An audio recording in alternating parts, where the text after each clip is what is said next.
Coba baca kitab Mazmur ini secara utuh dari ayat pertama sampai kepada ayat yang 23. Saya ingin mengetahui, memahami apa maksud firman Tuhan, atau apa maksud daripada penulis ayat ini, sehingga kita bisa memahami alur cerita daripada munculnya ayat ini sebagai satu kebenaran dalam kehidupan kita orang percaya. Nah, saudaraku yang kasih dalam nama Yesus, ayat ini sebenarnya dilatar belakangi dari zaman susah yang dialami oleh Daud saat dia dalam perasingan oleh karena dikejar oleh anaknya sendiri Absalom. Di samping itu dia juga memiliki musuh yang lain selain Absalom, yaitu Saul.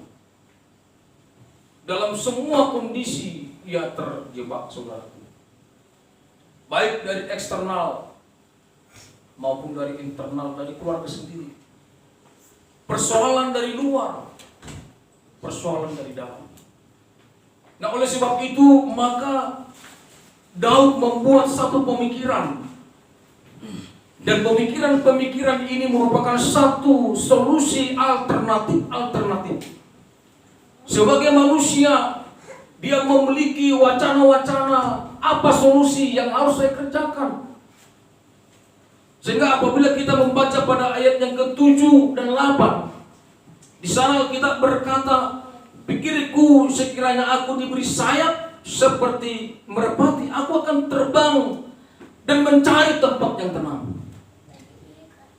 Solusi pertama dalam benak daripada Daud adalah dia ingin terbang sejauh mungkin, keluar dari persoalan ini, menjauh dari orang-orang yang mengejarnya, menjauh dari setiap persoalan masalah yang menghimpit dia.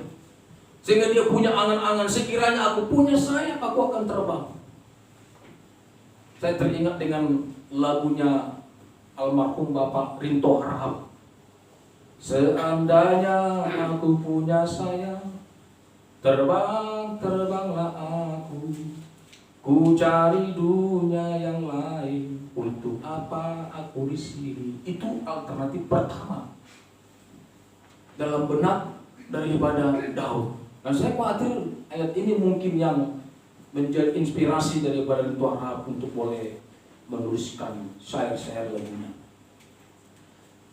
Saudara, aku yang kekasih dalam nama Yesus, pikirku, kata Daud, bukan firman Tuhan. Dan yang kedua, dia juga punya niat supaya setiap musuh-musuh yang mengejarnya, kata firman Tuhan, dibinasakan. Setiap orang-orang yang berancang-rancang tidak baik kepada dia, kalau boleh terjerumus ya Tuhan, oleh karena dosanya, perlakuannya. Daripada saya yang kabur, daripada yang seperti menjauh, kalau boleh ya Tuhan, inilah persoalan ini, ambil daripadaku. Saudara, aku sebagai manusia, kita tidak tahu yang mana yang menjadi keputusan Tuhan.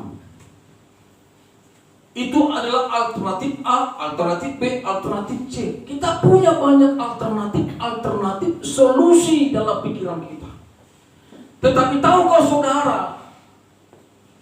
alternatif yang saudara kuat itu menggambarkan betapa rapuhnya saudara, betapa rapuhnya kemanusiaan itu, betapa tidak kekalnya rancangan-rancangan manusia, ide-ide manusia. Ini menggambarkan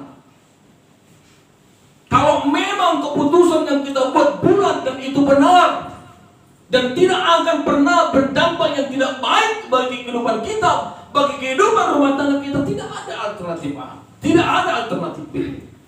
Kalau iya ya, kalau tidak tidak, kalau lanjut, kalau mundur. Tidak ada firman Tuhan solusi A, solusi B, solusi C. Yang ada adalah ya, tidak, di luar itu adalah dusta. Saudaraku yang kekasih di dalam nama Yesus, Untungnya Roh Kudus menginspirasi daripada Daud, sehingga dia berkata pada ayat yang ke-22, daripada solusi A, solusi B, pikirku, maksudku, rancanganku. Maka dia berkata ayat ke-23, serahkanlah khawatirmu kepada Tuhan, maka Ia akan memelihara engkau. Puji Tuhan. Solusi A mungkin baik, solusi B mungkin baik, tapi apakah itu keputusan Tuhan? Apakah itu jawaban Tuhan? Jawaban Tuhan itu mungkin berbeda, bisa jadi terbalik dari apa yang kau pikirkan. Makanya firman Tuhan berkata bahwa rancanganmu bukan rancangan Tuhan, sejauhnya antara langit dan bumi. Sedemikianlah rancangan Tuhan dengan rancanganmu. Saudara boleh mereka-reka, saudara boleh berpikir-pikir, saudara boleh merencanakan setiap apapun, tetapi Yakobus berkata, jangan sampai engkau lupa bahwa Tuhan tetap harus dilibatkan dalam setiap rancangan-rancangan saudara. Puji Tuhan. Saudaraku, banyaknya pemikiran kita sering sekali membuat firman Tuhan menjadi kabur. Keluarga berkata, kalau begitu solusinya begini saja. Dari pihak hula-hula berkata, kalau begitu begini saja. Istri berkata, kalau boleh begini. Suami berkata, kalau boleh begini. Pemikiran kita berkata, mungkin begini cocok, mungkin begitu cocok. Kalau saudara bertanya kepada manusia, mengandalkan manusia, mencari-cari rancangan betul-betul manusia, hati-hati saudara, Alkitab sudah berkata dan mewanti-wanti, mengingatkan bahwa celakalah orang yang mengandalkan manusia, yang menaruh pengharapannya kepada manusia, kata firman Tuhan. Nah, oleh sebab itu Daud memberikan satu solusi, dan solusi ini adalah solusi yang ia terima dari Tuhan. Dan ia berkata, serahkanlah khawatirmu kepada Tuhan, maka Ia akan memelihara engkau. Kata khawatir di sini dalam bahasa Inggris disebut dengan kata beban. Serahkan bebanmu. Dalam Mazmur pasal yang ke-37 kalau tidak salah, serahkanlah khawatirmu kepada Tuhan dan percayalah kepada Dia. Ada orang yang menyerahkan tetapi tidak percaya. Ada orang yang menyerahkan tetapi ragu-ragu. Ini sering sekali membuat kita sakit. Bisa jadi lebih sakit daripada tidak kita serahkan. Waktu anak saya Kevin baru belajar naik motor, mamanya berkata, suruh saja Kevin belanja. Mau beli gula, suruh. Saya kasih kunci sama dia, ini beli gula. Waktu dia menjalankan motor ini, saya lihat agak sedikit goyang-goyang. Aduh, was-was sekali. Wah, orang ini itu mandala non. Suatu lagi tak berapa non ini, non tak berapa non mata dong itu. Molah-molah nilantai na dibayaran. Luka usia non imangan non. Aduh, saudaraku, sepanjang dia berangkat saudaraku, dari mulai ia berangkat, mulai saya serahkan kunci kepada dia, hidup saya menjadi khawatir sekali, sangat takut, sangat was-was, cemas sekali. Langsung saya berpikir, daripada saya cemas-cemas seperti ini, lebih baik tadi saya yang langsung belanja. Engau bola tak pikir aku memikirkan keselamatan di bayo daripada bintis manis nak kayak minum kiri. Saudaraku, kita serahkan tetapi kita was-was. Kita serahkan tapi kita khawatir. Kita serahkan tapi kita takut. Ini yang menjadi persoalan. Makanya Daud berkata, serahkan kekhawatiranmu, tetapi jangan takut, tetapi percaya. Amin. Kalau saudara sudah serahkan khawatirmu kepada Tuhan, percaya Dia akan bertindak. Itu sebabnya Alkitab berkata, engkau menyerahkan khawatirmu kepada Tuhan, maka Ia akan memelihara engkau. Dalam bahasa Inggris kata memelihara, Dia akan menopang engkau. Jadi bukan Allah ambil alih, tapi engkau diberikan topangan yang kuat oleh Tuhan, supaya engkau bisa melewati masalah itu, bisa melewati proses itu, dan engkau menang lewat proses itu. Saudara aku yang kekasih dalam nama Yesus, makanya pikirku, kata Daud tadi, seandainya aku diberikan sayap burung merpati, aku akan pergi menjauh. Itu bukan solusi. Terkadang saudaraku, Tuhan izinkan kepada saudara sakit cemeti saudaraku. Supaya apa? Supaya memberikan kekuatan kepada engkau. Seorang pendoa Syafat berkata, seorang Richard Nibor berkata, jangan ambil daripada aku ya Tuhan beban ini, tetapi berikanlah aku punggung yang kuat untuk bisa mengangkut, memikul semua beban ini, saudaraku. Oleh sebab itu, serahkanlah khawatir. Apa persoalanmu, Bapak Ibu? Apa yang menjadi bebanmu? Apa yang menjadi topik doamu, pergumulanmu hari ke hari. Dan oleh karena topik doa ini engkau bergumul-gumul, bukan semakin engkau lega, tetapi semakin membuat engkau stres. Perlu dipertanyakan, sebenarnya engkau sudah menyerahkannya kepada Tuhan atau belum? Atau engkau cemas? Atau engkau tidak percaya kepada Tuhan? Saudara, aku Daud dengan jelas berkata, serahkanlah. Pernah saudara serah terima jabatan atau serah terima pekerjaan atau serah terima satu tugas? Sebelum ada serah terima, tugas itu menjadi tugas kita. Kita menjadi berpikir-pikir terus. Waktu saya ketua muda-mudi se-Jabodetabek dan ingin saya serahkan tugas pelayanan ini kepada saudara Agung, Sintu Agung Galinging yang ada di ujung aspal sekarang. Sebelum saya serahkan, saya menjadi pusing, stres. Karena apa? Beban tanggung jawab. Apa kata orang? Bagaimana nanti ini di situ banyak hal pekerjaan kita yang tidak tuntas. Bagaimana tanggung jawab kita kepada pembina? Bagaimana tanggung jawab kita kepada Tuhan? Makanya sebelum kita serahkan itu, tetapi waktu ada serah terima, saya memberikan secara simbolis sesuatu kepada Bapak Simpua ini. Waktu kami masih muda-mudi, dia terima, saya serahkan. Maka pada waktu itu saya lega. Karena tugas sudah saya serahkan. Tidak ada lagi saya memikirkan itu. Tapi kalau yang menjadi persoalan adalah kita serahkan, tetapi dipegang, ditarik, dipegang. Pernah kan begitu? Sering begitu. Kita serahkan tapi ditarik. Tidak habis-habis. Itulah saudaraku, beban saudara itu. Saudara serahkan, kau tarik. Saudara serahkan, kau tarik. Tuhan dibawa suding oluku oleh Tuhan Yesus. Bagi-baginya kuah, yang sungguh. Tuhan berkati anakku ini Tuhan. Jangan biarkan kami mau masuk sekolah perguruan tinggi. Memang tidak ada dana, tidak ada uang, tapi saya percaya Tuhan akan buka jalan. Waktu kita buka mata, aduh, uang SPP belum ada bayar. Saudara aku yang kekasih dalam Yesus, bukan seperti itu menyerahkan. Makanya kalau serahkan itu adalah seperti ini.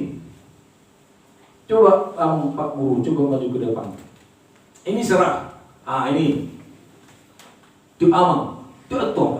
Itu serah. Unang buat aneh pasti lebih. Suatu kaki. Itu serah. Udah serah. Tetapi bagaimanakah konteks menyerahkan itu menurut firman Tuhan ini? Ya, kita menyerahkan itu, tetapi ada hal-hal yang dikerjakan anak Tuhan. Bukan berarti menyerahkan semuanya kita langsung lenggang kangkung seperti tidak ada tugas, tidak ada pekerjaan. Ayat pertama sampai ayat 30 sampai 23 kita akan melihat. Coba kita baca yang kedua.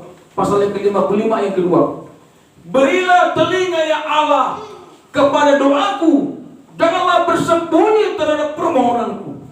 Pertama sekali menyerahkan seluruhnya beban kita kepada Tuhan dengan doa terus.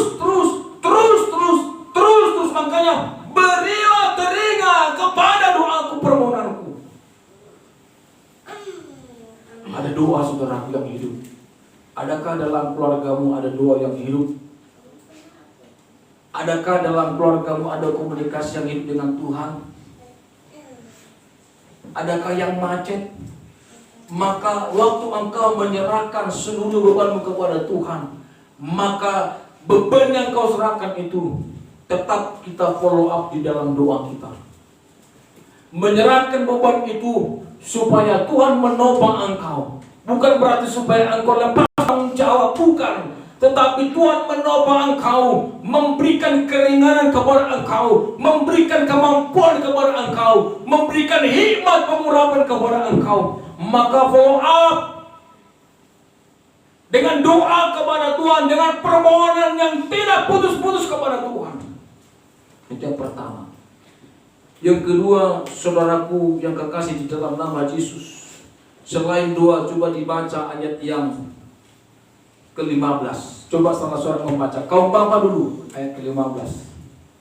Dan nanti disambung dengan ayat 18. Yuk, salah seorang baca ayat yang ke-15.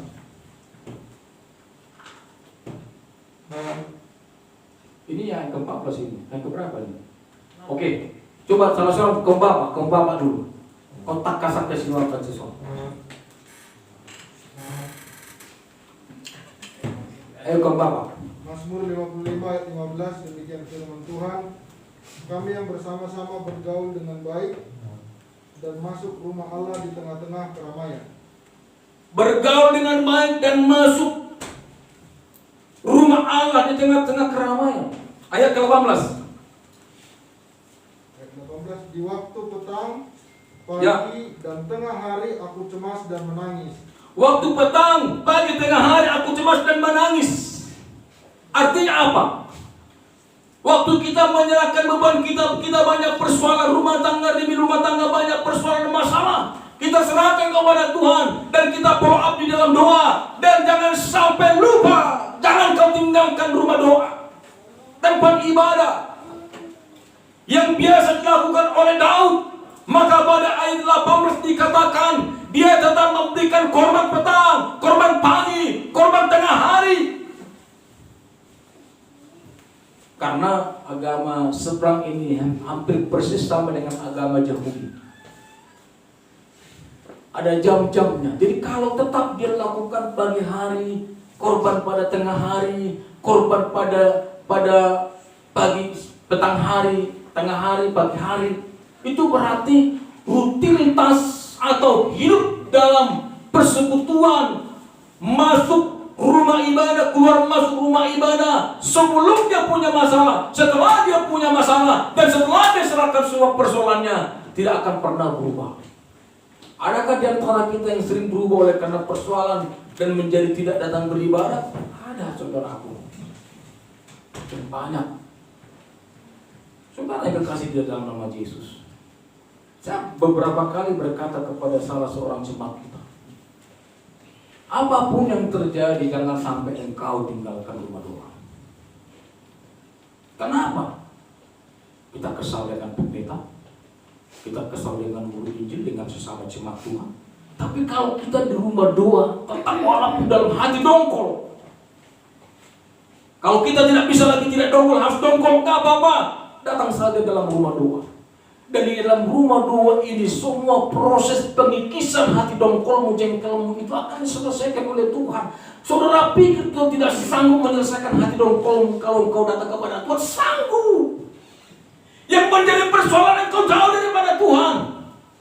Kalau engkau jauh daripada Tuhan, sepanjang saya membaca Alkitab, tidak pernah atau mungkin saya lalai. Katakanlah mungkin ada satu dua. Tetapi yang jelas, sebanyak yang saya baca Alkitab, sering sekali mereka yang berseru kepada Tuhan, yang datang kepada Tuhan, yang diselesaikan persoalannya. Tapi yang menjauh dari Tuhan, tidak ada persoalan yang diselesaikan. Semakin parah persoalannya, semakin rumit persoalannya, dan tidak ada jalan keputusan yang baik.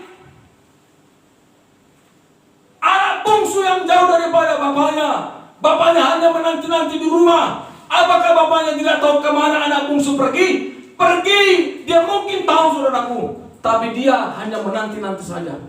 Haroroni percahati do nadi halomoni debata. Apakah Tuhan tidak tahu kemana kau pergi melangkah? Tahu. Tetapi konsep Allah bukan seperti itu. Konsep Allah adalah kau datang ke rumah Tuhan, kau datang mengadu kepada Tuhan, selesai persoalanmu. 10 orang yang kusta datang berseru-seru, Tuhan, Tuhan, diberikan kesembuhan oleh Tuhan. Orang yang buta yang berkata, Guru, Rabuni, diselesaikan oleh Tuhan. Yang timpang yang anaknya mati, yang bertemu dengan Tuhan. Semua itu adalah gambaran-gambaran. Apabila engkau tetap datang ke rumah Tuhan, datang ke rumah Tuhan, datang ke rumah Tuhan. Seberapa besar beban yang dialami oleh Hana, saudaraku. Karena besarnya beban, dia tidak bisa lagi berkata-kata, dia hanya komat kami, komat kami, komat kami saja. Sehingga datang seorang nabi berkata, apakah ibu ini mabuk? Hei ibu, tidak pantas kau mabuk. Tidak ada mabuk Tuhan, begitu beratnya bebanku. Apa beban? Begini. Aduh. Kalau kau datang kepada rumah Tuhan, ada jawaban solusi. Persoalanmu yang tadi 10 diberikan solusi. Saudara mungkin sama seperti saya, tidak ada bedanya. Saudara manusia, saya manusia, punya emosi, saya juga punya emosi, punya pemikiran, saya juga punya pemikiran. Tapi satu hal yang komitmenku dari dulu adalah, sepahit-pahit yang saya alami dari seseorang, dari hamba Tuhan, saya tidak mau pergi menjauh dari rumah Tuhan. Dan itu komitmenku. Waktu dia berkhotbah, saya dongkol sekali. Tapi itu proses, saudara. Proses. Sekali waktu saya ditegur, waktu berbincang-bincang rapat hamba Tuhan, dan itu membuat saya sakit hati, saudara. Di rapat itu jelas katakan, kau pulanya kenapa saya kasih kepada kamu persembahan? Karena kau tidak pernah bayar persepuluhan. Sakitnya luar biasa. Betul-betul dilungkar. Satu hari saya enggak datang beribadah. Tapi Roh Kudus berkata, kok bodoh kali kau tidak datang beribadah. Orang yang kau dongkol itu happy, sukacita beribadah, berdoa dengan tangisan, didengarkan doanya, kau semakin menjadi japurut. Kau mau jadi japurut? Apapun yang terjadi, nggak mau saya tinggalkan rumah Tuhan. Harus datang. Saya datang, saudara.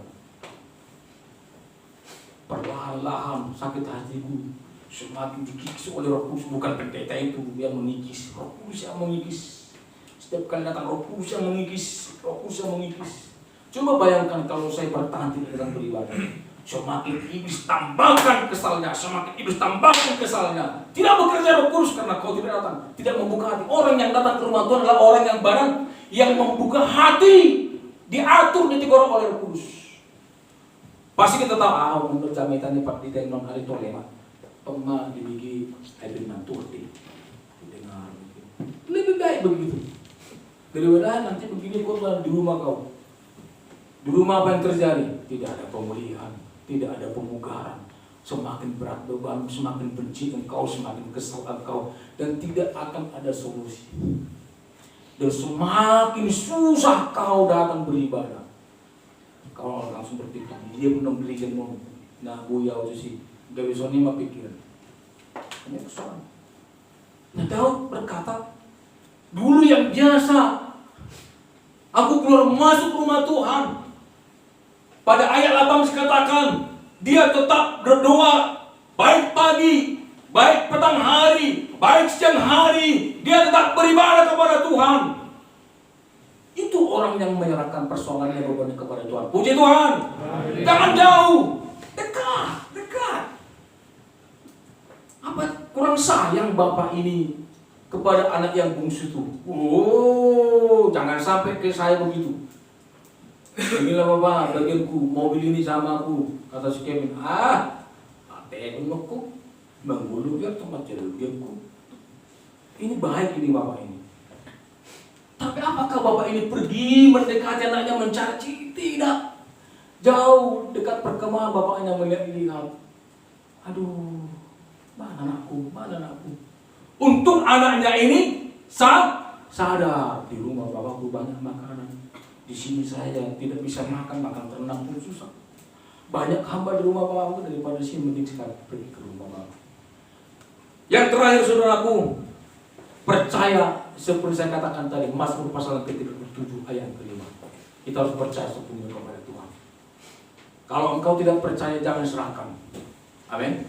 Tapi kalau engkau sudah serahkan, engkau harus percaya. Karena engkau menyerahkan bebanmu bukan kepada pendeta simpul guru, bukan kepada sesama manusia, bukan kepada jenderal, bukan kepada pemuka-pemuka agama. Tidak. kamu menyerahkan semua bebanmu kepada Allah pencipta langit dan bumi. Dia adalah Alfa dan Omega. Dia membuat semua lautan dalam lekuk tangannya, kata firman Tuhan. Dunia ini ada dalam genggamannya. Bahkan di luar dunia ini, semua solar system yang kita kenal, yang mungkin tidak kita kenal, Alkitab berkata dalam kitab Roma, baik penguasa, baik singgasana, pembuka, pemimpin-pemimpin, raja-raja akan tunduk kepada Dia. Artinya Dia penguasa segala sesuatunya, pencipta, pembuat, penerbit, pengkreasi, apapun itu saudaraku, Dia bisa dan mampu, dan kepada Dialah kau serahkan bebanmu. Kalau kau serahkan bebanmu, maka kita berkata, Dia akan memelihara engkau. Dalam bahasa Inggris kata memelihara, sistem. Sistem itu Dia akan menopang.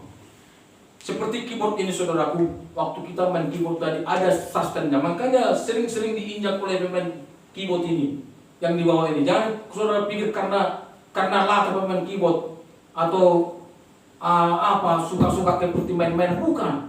Ini sustain namanya. Sehingga setiap pujian-pujian itu, maka semakin tambah semarak, semakin tambah harmoni, semakin tambah luar biasanya karena ada penopang. Ini penopang, sustain namanya. Tanpa ini pun sebenarnya boleh, tetapi dengan ini akan semakin mantap. Tanpa Tuhan pun kau bisa hidup dan mati walaupun nanti di neraka. Tapi dengan Tuhan kau semakin mantap dan surga akan menjadi milik kepunyaanmu. Puji Tuhan. Kita bangkit berdiri, kita menaikkan pujian bagi Tuhan Yesus sekali.